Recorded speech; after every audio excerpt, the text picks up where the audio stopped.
Bismillahirrahmanirrahim. Assalamu alaikum, dear students. This session focuses on tag switching.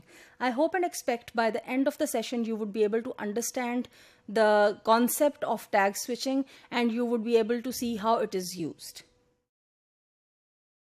Well, at the outset of the session, I would like to define tag switching for you. Tag switching means the insertion of a tag of one language into an utterance that is used otherwise in some other language.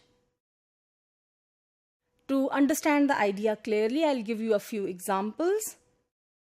If you look at the screen, you can see an example.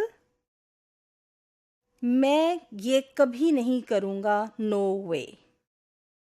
If you look at the first part of the utterance, मैं ये कभी नहीं करूँगा, this is in Urdu language, no way. This part is in English language, but if you notice, this part that is taken from English language is a tag. What is a tag? A tag is something that is already referred to in the first part of the sentence. It is more like a part that is added at the end as a question marker. Somebody could have said, instead of this, I'll never do this, no way. Here is another example. I mean, मुझे लगता है वो झूठ बोल रहा था. I mean, मुझे लगता है. This repetitive part. I mean is exactly what is मुझे लगता है. So, what is already said in one is asserted in the other again. So I mean, मुझे लगता है वो झूठ बोल रहा है. This switch from, actually the base sentence is Urdu, मुझे लगता है वो झूठ बोल रहा है, and before that, I mean is added. Well, my dear students, since tags are subject to minimal syntactic restrictions, they may be inserted at a number of points in a monolingual utterance without violating syntactic rules.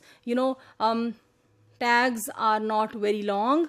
Syntactically, they are minimalistic in the sense that they do not create a lot of problem in the syntax. So they can be added at different points in the utterance, especially at the beginning of utterance or at the end of an utterance, as I hope you would have observed in the previous two examples.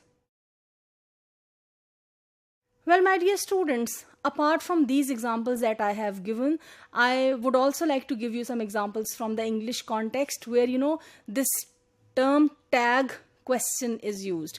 Now, let me give you an example. First, you need to differentiate tag and tag question. The first two examples that I have already shared with you were of tags that were switched. Now, there are certain tag questions as well. So, for example, this is very nice, isn't it? Notice this sentence in English. This is very nice, isn't it? The first part says this is very nice. The second part, isn't it, is a question form of referring to the same. All right. But for example, if an Urdu speaker says, ये कितना खूबसूरत है, isn't it? ये कितना अच्छा है, isn't it? So these two examples where there is a switch from Urdu to English, but the English tag is retained. These are examples of tag questions that are switched, where switch is made at the boundary from Urdu to English. Actually, the speakers of Urdu find it difficult to switch to these kind of tags. Why? Because in Urdu, we do not use these kind of tags otherwise, whereas English is full of these kind of tags. It doesn't work nicely, does it? So again, this is an example from English. But when it comes to Urdu, it is completely different. And generally what we say is, ये बहुत खूबसूरत है ना? So this है ना is used as a tag question form. This is the only form that we use in Urdu. That is why, mostly the bilingual speakers of Urdu and English, when they are switching, from Urdu to English, the switch at the boundary of tag generally does not happen.